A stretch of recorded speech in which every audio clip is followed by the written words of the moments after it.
বিলম্বে ইফতার করবেন না কখনো। এক নাম্বার, দেরি করে ইফতার করা নিষিদ্ধ। ইহুদিরা দেরি করে ইফতার করে। বিশ্বনবী বলেছেন, এই উম্মত যতদিন আগে আগে ইফতার করবে, এই উম্মতের কপাল থেকে কল্যাণ কেউ ছিনিয়ে নিতে পারবে না। চিল্লায় বলেন ঠিক কিনা? আজানের জন্য বসে থাকবেন না, সময় দেখবেন। স্থানীয় সময় যখন সূর্যাস্ত হওয়া মাত্রই বিসমিল্লাহ, খেজুর খেয়ে ফেলবো।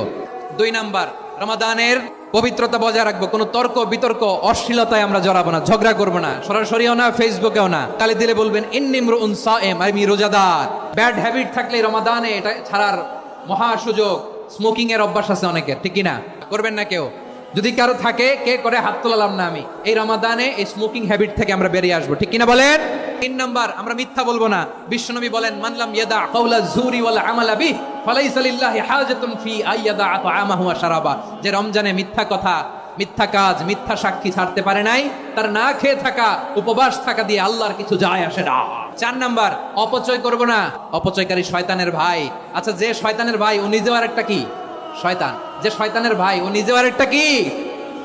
অপচয় করব না। ইফতারি করতে যে আমরা অনেকে অপচয় করি, এগুলো করবেন আপনারা না। অপব্যয় করবো না। 5 নাম্বারে, রিয়া, লোক দেখানো ইবাদত আমরা করব। লোক দেখানোর জন্য নামাজ, রোজা, জিকির, তেলাওয়াত, দান সদকা এগুলো করলে আল্লাহর দরবারে এগুলো কবুল হবে।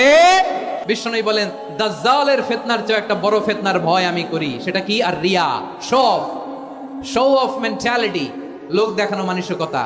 এটা থেকে আমরা বিরত থাকবো ইনশাআল্লাহ। 6 নাম্বার, অনেক গুরুত্বপূর্ণ। ব্যবসায়ী ভাইয়েরা, অনেক অসাধু ব্যবসায়ী আছে, রমজান আসলে নিত্য প্রয়োজনীয় পণ্যের মূল্য বৃদ্ধি করে দেয়। এগুলো করবেন না। মজুদদারি করবেন না। পণ্যের কৃত্রিম সংকট বাজারে করবেন না। আপনি লাখ টাকা কামায়া ভাবছেন যে রোজাদারদের কষ্ট দিয়ে ধনী হবেন।